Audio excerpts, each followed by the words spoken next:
Once, Emily stole my fiancé, Yosef, from me, discarded him, and then vanished without paying the compensation she owed to her parents. Now, she stands before us, making snide remarks. Your husband is quite a bit older, isn't he? What does he do for a living? My husband is a doctor. Compared to him, your husband looks poor. He has quite the muscles though. Could it be that he works on a construction site? But before I could retort, my husband, Tom, stopped me. I do physical work. Speaking of doctors, does that mean he works at the Blue Island General Hospital? Yes. He's a surgeon. Oh. He's actually one of my subordinates, you know? What?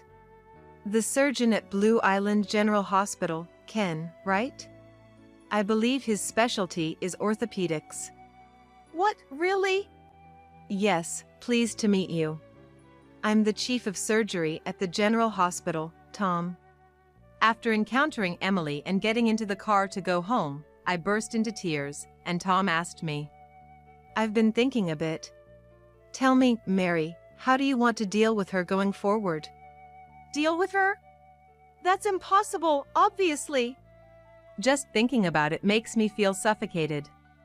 There was a time when just thinking about Emily would give me panic attacks.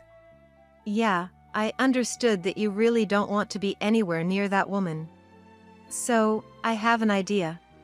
An idea? Yes.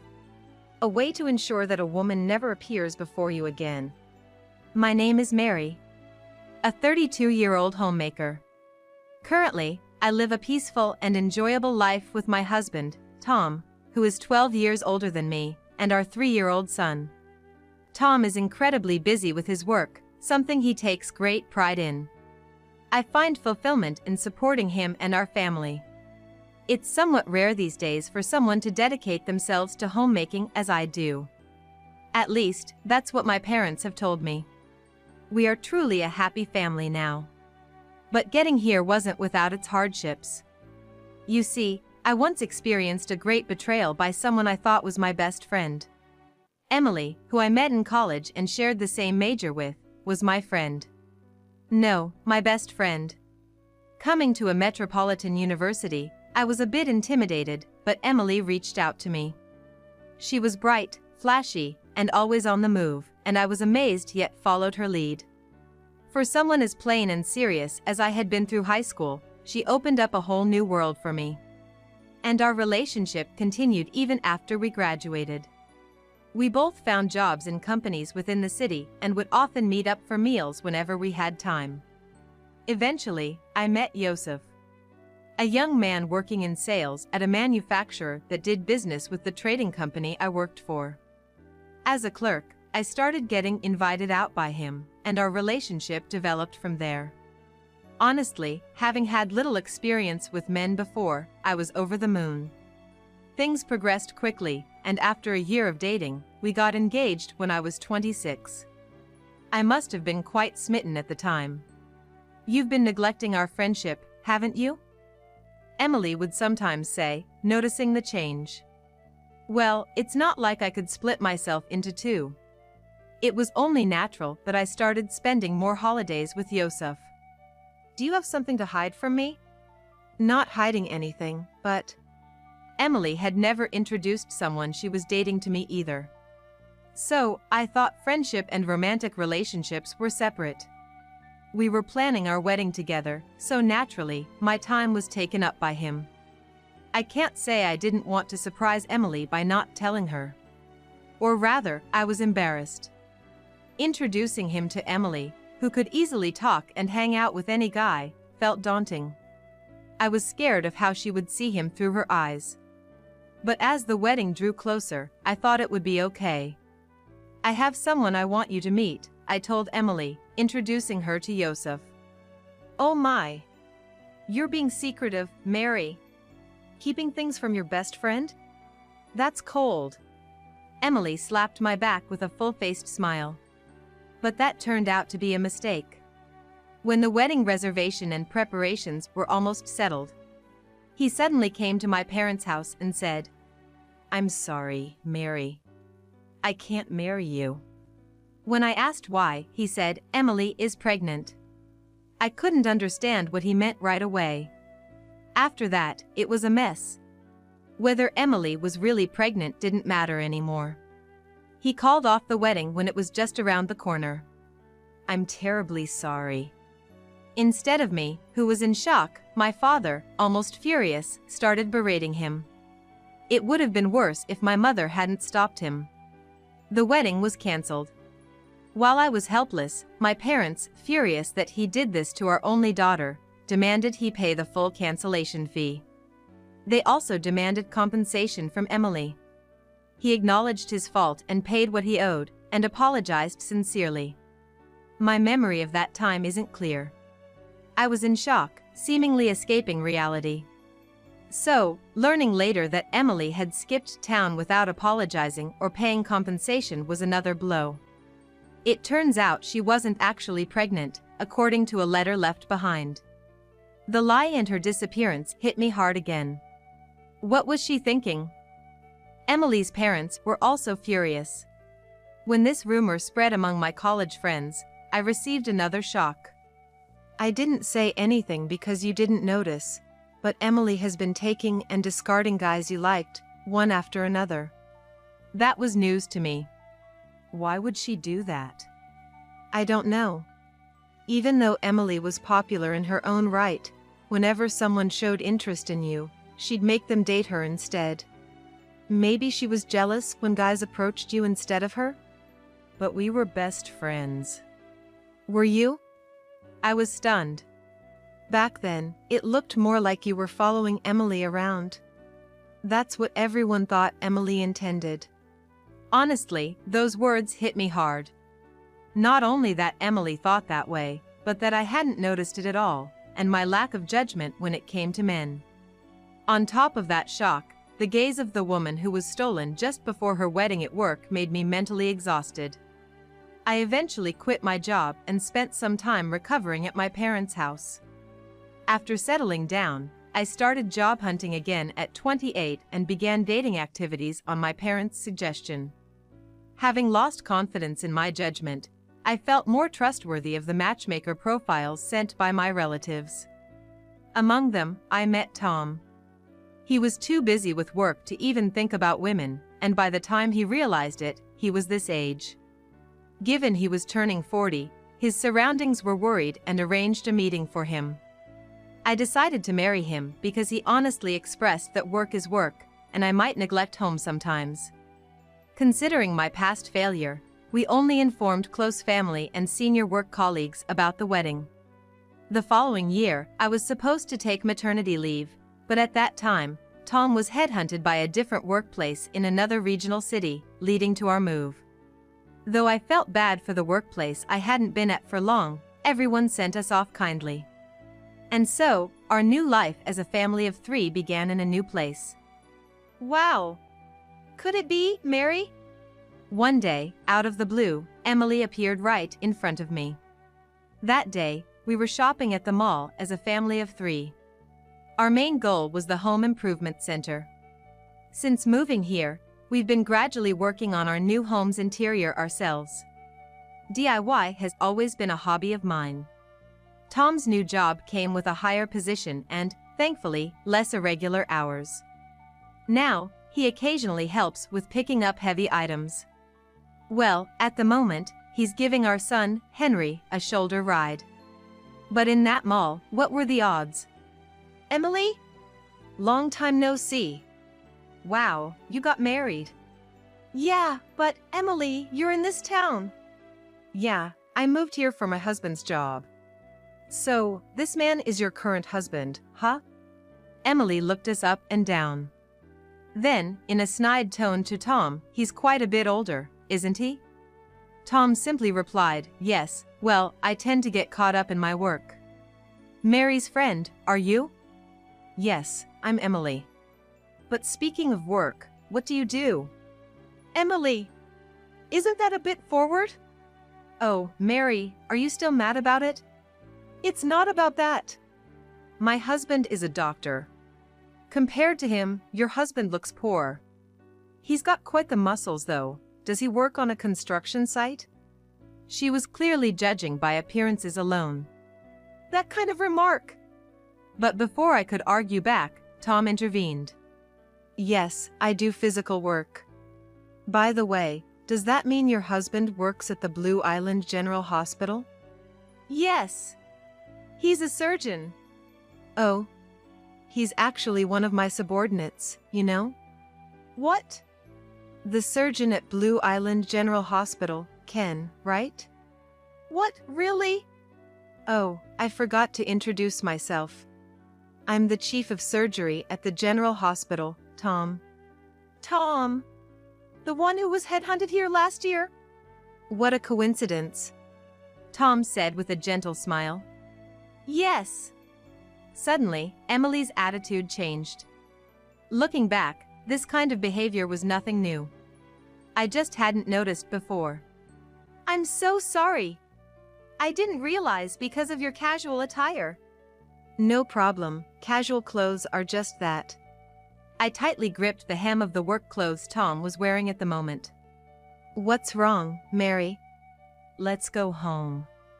Are you sure? She's an old friend, right? Yeah. I have so much I want to talk about. Let's just go. All right then. We'll catch up another time. Yes. Emily's cheerful voice irked me to no end. What's wrong? You look pale, and your pulse is racing. Back in the car, as Tom was strapping Henry into his child seat, he checked my temperature and pulse. I don't ever want to see Emily again. I don't. And then he gently patted my trembling shoulder. If you don't want to see her, that's fine, but could you tell me why later? I silently nodded. That night, after putting Henry to bed, I told Tom everything that had happened. I see. So, that woman was the one you were engaged to before our meeting, who cheated before the wedding. You knew? I knew there was something sad in your past. I nodded silently, several times. Yes. And it's not just that. Always. Tears of frustration wouldn't stop. It's always the same. I only realize something's wrong after it happens. I've always hated Emily. If that's the case, it's pretty bad. And it seems she has a nasty obsession with you. With me? Yeah. I mean, what's with luring away every guy who gets close to you, only to dump them? What does she think they are to you? Well, yes, but... Even your ex-fiancé, he's not married now, right? If he's married to our Ken, that is. Indeed, that's right. Still, Ken and... Tom seemed lost in thought. What's wrong? About Emily's husband? I've been thinking. Hey, Mary, how do you want to deal with her from now on? Deal with her? That's impossible, obviously. Just thinking about it makes me feel suffocated. There was a time when just thinking about Emily would give me panic attacks. It's okay. I'm sorry. Yeah, I get that you really don't want to be anywhere near that woman. So, I have an idea. An idea? Yes. A way to ensure that a woman never appears before you again. And then, Tom smiled gently again. Oh, that's right, this man, though he seems gentle, knows when to take action. 2 weeks later in the evening. As I was preparing dinner waiting for Tom's return, Mom, Grandpa and Grandma. Suddenly, Henry pointed out the window. Right after that, the doorbell rang. Indeed, it was my parents. I rushed to welcome them in. They live several counties away. A few hours by car. What's going on? Why are you here? Yeah, Tom called us. Said he absolutely needed us to house sit. House sit? Didn't you know? I hurriedly messaged Tom. Immediately, I got a message back. Your dad and mom have arrived, huh? Come here now. And bring your smartphone earbuds, along with a URL to a certain store. I don't know what's going on, but I need to go out now. Unusual for Tom to do something like this. I was in the middle of making dinner. No problem, we'll finish it up. Let's make it our dinner. Wondering what was happening, I started to get ready to leave. By the way, Mary, we saw that girl's parents at the service area on the way here. My mother suddenly shared. That girl? Yes, that girl. Ah, just remembering her is irritating, that. Emily? I don't even want to say her name. Yes, but I wonder what was going on. I hadn't told my parents that Emily lived nearby. Given how down I was back then, my mom was incredibly worried.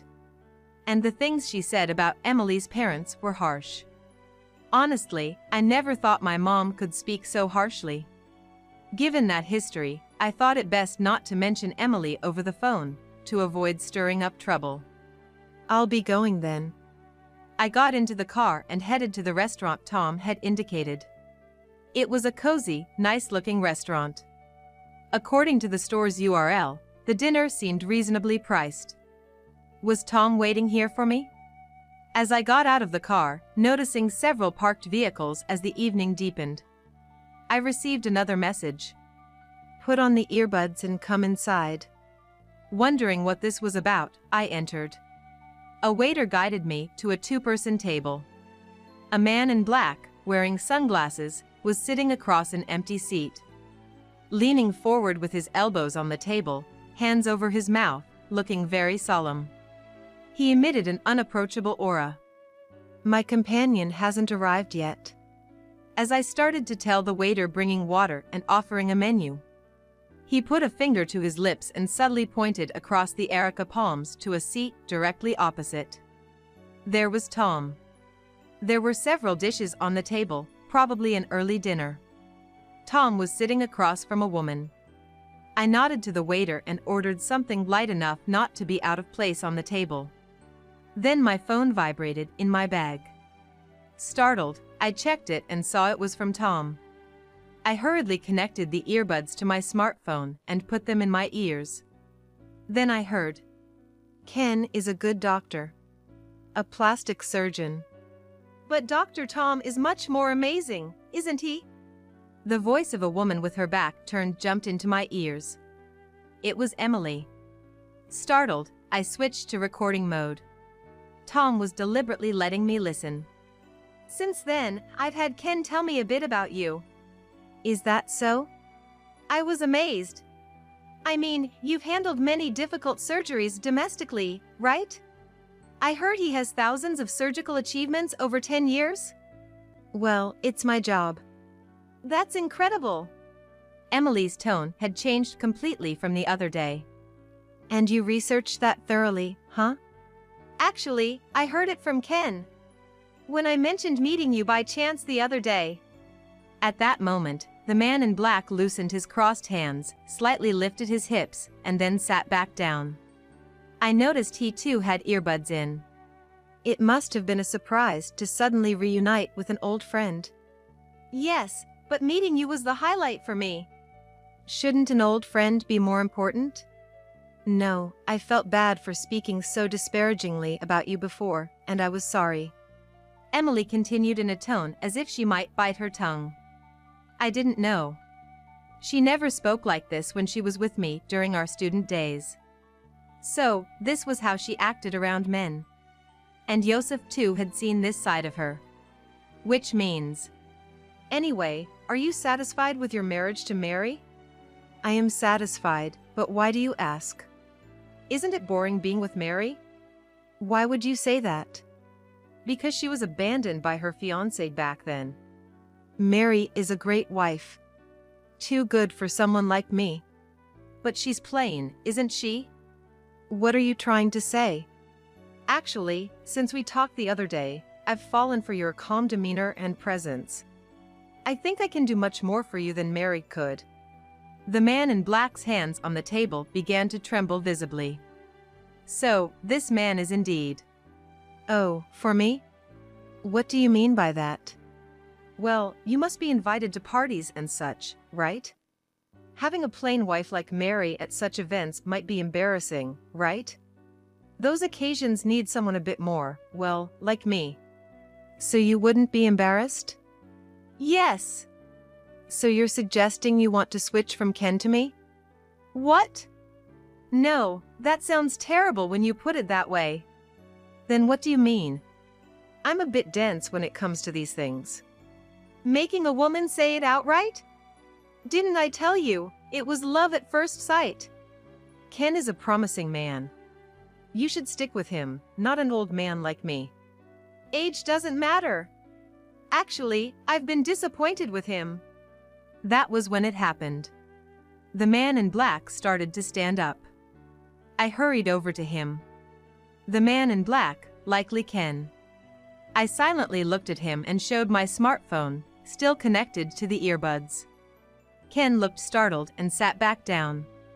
I needed to hear something more decisive. Disappointed. What do you mean? Is it because he comes home late? If that's the case, it's his job.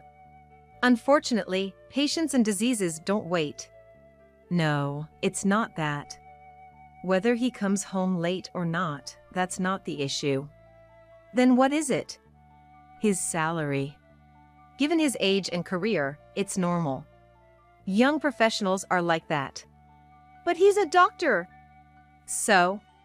Well, if your spouse is a doctor, you expect an income over $200,000, right?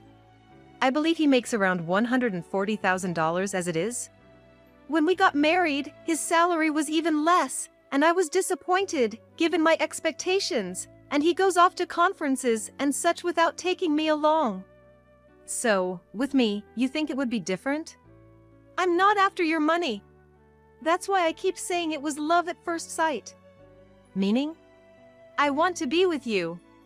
At that moment, Ken finally stood up. I tried to stop him, but it was too late. He stood behind Emily, across the Erica palms. I hurried after him. Then, Tom gave a slight smile again. Emily, is what you just said true? Behind an unsuspecting Emily. Ken spoke in a low voice. What? What are you two doing? Cheating? See, when you have something to hide, you end up saying such things. Tom said calmly to Emily. I heard what you said. So, you've always thought of me like that? What do you mean, like that? Isn't this what you mean? I presented the recording of the conversation to Emily. What's this? Tom took out 2 smartphones from his bag. One was connected to me, and the other must have been connected to Ken. Do you even know what age a doctor becomes fully qualified? What are you talking about all of a sudden? We spend years in medical school, then another years as residents before becoming full-fledged doctors. I had just become a full-fledged doctor when we met. What? Emily began to count on her fingers. Basically, I was just a newbie. But you said you were a doctor at the mixer. I was a doctor, wasn't I? And at that time, I was dragged there by a high school friend. I thought it was too early for marriage. Yet, you came at me aggressively. Even so, I was earning more than my peers. You assumed I made more than that on your own. Indeed, that's true. Doctors do earn well, but not until they are fully qualified. And whether they own a practice, where they work, their employment status, and their age can all affect their income. And it's true that their chances for marriage are less frequent. It was a rare outing because I was busy starting out. I initially refused because I was still finding my footing. But that's true, but it might sound like an excuse, but I wanted to work in rural healthcare and needed to gain experience in the field to be as versatile as possible. But you would hysterically scream whenever I mentioned it. But I didn't want to go to a rural area. Even when I said it pays better, you refused. And it's not just that. You said you'd be a housewife to support me, yet you barely do any housework. What? I was surprised at that. But housework isn't just for women these days. That's if both are working. I chimed in. In this day and age, if you decide to be a stay-at-home wife, you really need to do the housework perfectly and make sure your husband doesn't have to worry about anything. Mary! Even you say that. But, can you do all that? And what about socializing? You seem to be confused about something. Tom sighed deeply. You have a clearly mistaken image of a doctor's wife. Exactly. That's more like the image of a show-era housewife. The glamorous life you imagine doesn't exist. I'm always watching the clock for his uncertain return time, taking care of our child, and making sure he has the nutrition he needs to sustain the energy for those 10-hour surgeries. Oh, I see. Ken, there were times I thought you lacked attention, but maybe you're not getting enough sleep at home? Yes. Well, I used to cook and do housework on my own, so it's okay. But it cuts into my sleep, and when I'm awake, he's all over me, making it hard to find time to study. Study? Of course. It's natural to keep updating my knowledge for the patients. So, Mary. You study too? Now of all times. Of course. If I can't respond to his sudden calls, it would be troubling. If it were two doctors married, maybe housework and secretarial tasks could be outsourced. But I'm just an ordinary person, so doing what I can to support Tom is my job. For him, the hospital, the patients, and to show our son a good work ethic. How pretentious! Say whatever you want. I'm not who I used to be anymore. That's right. Seeing Emily trying to seduce Tom directly ignited a different kind of anger in me, unlike the fear I had felt before. Unable to retort because of the frustration at being contradicted by me, Emily stood silent. Then, Ken started speaking as if to seal the deal. Emily, I've decided to break up with you. We're getting a divorce. What? What are you talking about?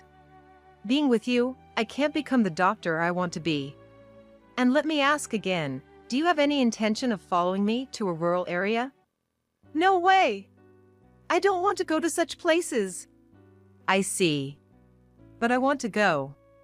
That's why I'm done being dragged around by you. Emily's expression froze in shock. You're going to leave me, you are. Then, suddenly, Emily turned to me. That's right, Mary. It was wrong of me to reunite with you. Why did you have to come here? If only we hadn't met. If we hadn't met, you wouldn't have thought about taking my husband?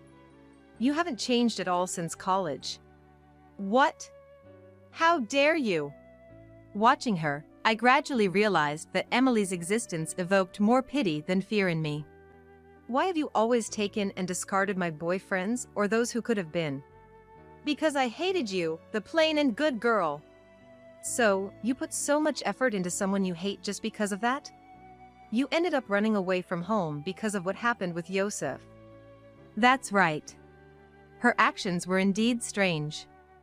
I don't know what she disliked about me, but if she hated me, ignoring or bullying me would have been simpler. Instead, she took and discarded men in a way that other friends could see. And then ended up demanding compensation after taking my fiancé. Hey, Emily, does that mean you actually really liked me? What? Her eyes widened as if saying, what are you talking about? I wondered if the visibly bulging veins in her slender neck were just my imagination. It's said that veins bulge in the temples when angry. Other than with Yosef, I hardly noticed. And the men who switched to you because of your schemes were only proving their worth. In the end, it worked out in my favor, didn't it? No, that's not true. It can't be. Even if I had married Yosef, he might have cheated anyway. So, Emily, were you actually blocking my unhappiness? What? Her gaze wandered aimlessly. Haven't you realized? That can't be. But I'm sorry. I'll forget about you from now on. No, no. That can't be true. As she said this, Emily clutched her chest and suddenly collapsed in front of us. Doctor! Ken looked seriously at Tom. Call an ambulance, quick! Right away! After explaining the situation to the ambulance, Tom and Ken also left with it. Tom specializes in cardiac surgery. He probably won't be coming home tonight. As I sighed deeply, the waiter brought the order. Thank you. I'm sorry for the commotion. No worries. Dr. Tom had reserved this time for a private event. How thoughtful. He really takes action when it's needed. I thought with a smile. Later, at the hospital, there was another commotion. Tom's plan included Emily's parents coming in after this.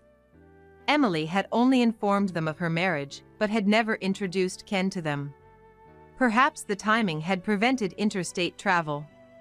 But that time had passed. Tom, through Ken, had contacted Emily's parents for 2 reasons.